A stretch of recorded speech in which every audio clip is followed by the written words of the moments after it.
My daughter died on her 6th birthday. A man just handed me photos of her 7th. I cannot describe to you how I feel right now. What I'm experiencing is so detached from the normal. I'm almost convinced I've finally gone insane. Almost. My wife, B, died during childbirth. She was gorgeous, funny, intelligent, stubborn. A woman whose laugh was so loud eating in restaurants was a challenge, and whose stare was so intense it made my hands shake. I lost her as she gave birth to our daughter, Sam. Of course, I could have resented Sam for taking away what was once mine in a way nothing else can be, for taking what was so truly and utterly pure. But I didn't. I knew B wouldn't have wanted any resentment. She wouldn't have wanted our only child to have a life ruined by hate. But this isn't about grief. This isn't about the physical sucker punch of losing forever something you loved. This is about something far more sinister. My daughter was lively, always running and screaming, leaping up and down the climbing frame, causing havoc in her nursery classes. So for her 6th birthday, a trip with friends to the movies had left her so pent up with energy I could barely keep up with her as she dipped and dodged between people on the pavement. She'd occasionally turn back through the sea of people and shout, "Daddy, come on," in a tone that was almost petulant. I couldn't help but love her. I tried to chase her. I really did. She was too busy looking at me when she dashed out into the road, and the bus didn't have time to stop. A sickening crunch, and the world fell silent.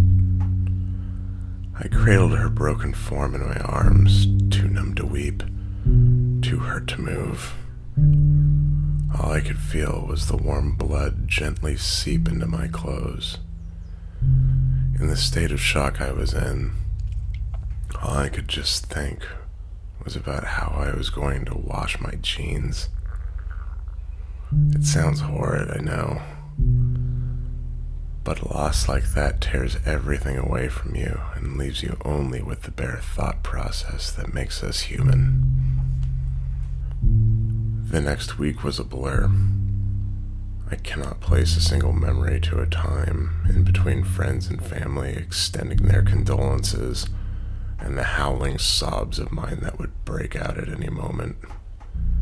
A door slamming, the gentle hum of the fridge, or voices laughing on the radio. I attended her funeral, dressed all in black. By dressed, I don't mean merely clothes. My very essence was dark. I couldn't feel or think, and the day continued as I went through the motions, like a dying man treading water. Everyone wanted to tell me about Sam, how perfect she was, what an angel she was, as if I didn't know, as if I didn't realize what a gift my own daughter was. The man stood out from the rest as he walked up to me and handed me this large leather book. I assumed at the time he was a parent of one of Sam's friends, handing me a collection of their photos together. Or maybe I was too numb to even process his cold hands, and how he never even mentioned my daughter once. For a month I was lost. I drank and stayed in our now empty apartment alone, watching old box sets, too numb now to even cry.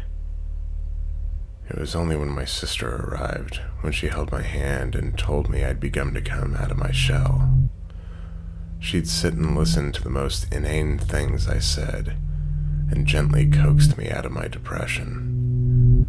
Not completely, but enough for me to begin to live what was almost a real life again. That was when I opened the book.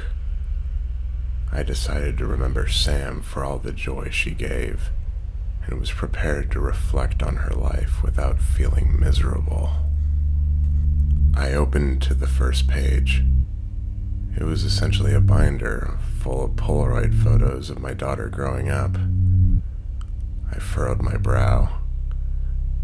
They were taken from a distance, blurred slightly, and I was in a few of them. I began to feel sick, but hoped that the following photos would provide some explanation. I came up with every excuse of how the man obtained these photos, desperate to view the moments of my daughter's life without a sense of trepidation. The photos grew closer and closer to my daughter's birthday. I could see the day I gave her a tiny bike after she turned 5, and the skinned knees that ensued. The book had so many more pages that I assumed the rest were empty. But there was a photo of her just before the movies on her 6th birthday. I could recognize the pink raincoat she insisted on wearing, and my hands on her shoulders. There was no photo of the crash. Instead, her life continued inside this book. Her 7th birthday had a photo of me and her in the garden, covered in paint, with a huge canvas on the floor and an extremely messy painting. Her 7th birthday. Her 7th birthday. The reality of what I was seeing hit me, and I slammed the book shut. I sat there at the kitchen table, staring at the leather. This must be some sadistic Photoshop, I'd hoped. Someone had taken the time to pull a horrid prank on me. I say I hoped, because essentially, I couldn't believe the other explanation, even if there was one. Gritting my teeth, I decided I had nothing to lose and kept reading. I can't explain the emotions I felt whilst I read, listening to the sound of the page turning. I can try, but nothing could prepare you for something like this. Her life continued, showing her losing her baby teeth, her first day of senior school. My turning of the pages became more frenzied, and I began to notice something. The photographer was getting closer to her, as she grew older, not in every photo, but a general trend. The photographer was getting closer and closer, more daring perhaps. She was beautiful, stunning. As a teenager, she looked just like her mother, all curls and smiles. I grew older too, but the photos began to include me less and less. Her 16th birthday was strange. A group of her friends sitting outside drinking from little plastic cups at a picnic. But there was someone in the background. Near the bushes of the park where this was taken, a dark figure stood. You wouldn't have noticed him, if not for the small shadow he cast on the grass. I leaned back for a moment and exhaled. This was too weird. I'd been so caught up in watching my little girl grow up, I hadn't thought about how this would end. Moments like this are so utterly surreal that sometimes you remove yourself from them. I almost felt like I was watching myself read these, like this was a dream or a program on the television. I continued. The dark figure became more and more present in each photograph. I could almost make out features. His presence was towering, and as I turned the page, I expected to see him disappear.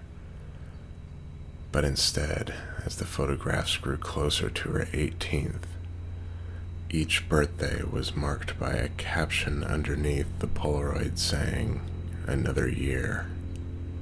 She was no longer somewhere I recognized. Instead, the photos were of her in a dimly lit house, her face contorted by fear, striking all sorts of weird poses. Sometimes she would be dressed like an ancient queen, or she would be dressed like a maid scrubbing the floors. The figure was there even closer now. His legs or his arm would appear in each and every one. No matter how she was dressed, in every photo her face had this desperately pained expression. It killed me. There were bruises on her face. She looked thin. Ill even. I couldn't do it. This was sick. Properly sick. My girl.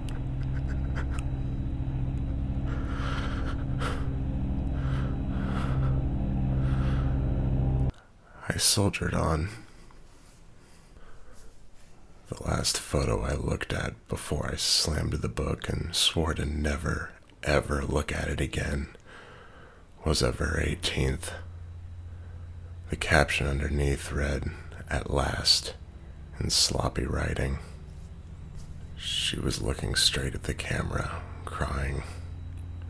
She was on her knees, dressed in a black evening dress, with an apple in her mouth and her hands bound behind her back.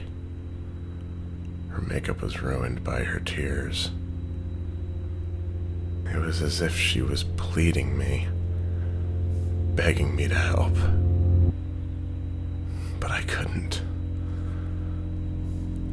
I closed the book and left the room, my whole body convulsing with sobs. I couldn't call the police, of course. She was dead. The thing that keeps me up at night isn't the content of what I saw. It's that there were so many pages left.